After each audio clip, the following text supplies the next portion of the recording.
అయినటువంటి సజ్జల రామకృష్ణారెడ్డి గారు మొన్న మాట్లాడుతున్నారు. చంద్రబాబు నాయుడు గారు ఏం చేసినారని.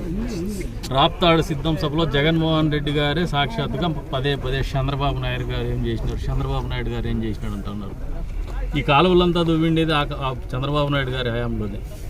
కనీసం దాంట్లోకి నీళ్లు తెచ్చుకునేటువంటి పరిస్థితుల్లో జగన్మోహన్ రెడ్డికి ప్రభుత్వం లేదు. ఈ రోజున పెద్దిరెడ్డి రామచంద్రారెడ్డి గారు స్వయాన కుప్పంకు నీళ్లు తెచ్చిపోతా అంటే అడ్డుకుంటామని చెప్పి ఆ రోజుల్లో ప్రగల్భాలు పలికి ఈరోజు పుంగనూరుకు నీళ్లు తీసుకుపోయేటువంటి క్రమంలో ఈ ప్రాంతానికి అన్యాయం చేస్తూ తలుపుల మండలము, గాండ్లపేంట మండలము, ఎన్పికుంట మండలానికి కనీసం హంద్రినీవా కాలువల ద్వారా నీళ్ళు ఇచ్చేటువంటి కార్యక్రమం కూడా చేయనటువంటి పరిస్థితి.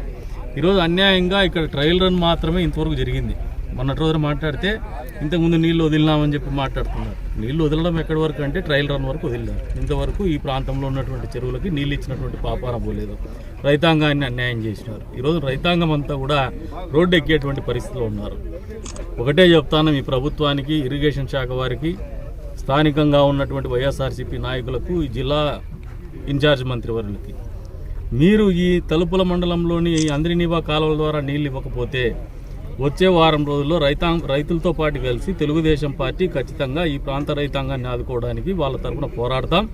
బలవంతంగా అయినా కానీ ఈ ప్రాంతానికి నీళ్లు తిప్పుకునేటువంటి పరిస్థితి, మా ప్రాంతానికి నీళ్ళు ఇచ్చిన తర్వాత మీ ప్రాంతానికి నీళ్ళు వదిలేటువంటి పరిస్థితి కూడా పోతామని చెప్పేసి హెచ్చరిస్తున్నాం. వారం రోజుల కాలంలో వీళ్ళు ఏమాత్రం చర్యలు తీసుకోకపోయినా మా వంతుగా ప్రతిపక్ష పార్టీగా ఈ రైతాంగం తరఫున నిలబడి వాళ్ళ తరఫున పోరాడి ఈ ప్రాంత హక్కుల్ని కాపాడేటువంటి కార్యక్రమం మేము చేపట్టబోతున్నామని చెప్పేసి కూడా హెచ్చరిస్తున్నాం.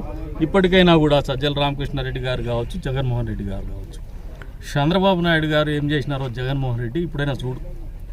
మీరేదో ఆలోచన చేసినారు, ఆ రోజున ఏదో అరకొర పనులు చేసుకున్నారు. కానీ మీ తండ్రి గారి హయాంలో ఈ ప్రాంతంలో చెర్లోపల్లి రిజర్వాయర్కి నీళ్ళు ఇచ్చినా కూడా చెర్లోపల్లి రిజర్వాయర్ నుంచి నీటి కేటాయింపులు మున్సిపాలిటీ తాగునీటి అవసరాల కోసం కేటాయించినా కూడా చంద్రబాబు నాయుడు గారి హయాంలో చేసిండేది, మీరు చేసినట్టు కాదు. అప్పటి నుంచి ఇప్పటి వరకు ఈ ప్రాంతంలో కనీసం 1 ఎకరాన్ని నీటి తడిపేటువంటి కార్యక్రమం కూడా మీ ప్రభుత్వంలో 4.5 సంవత్సరాల కాలంలో ఎక్కడ కూడా చేయలేదనేది వాస్తవము.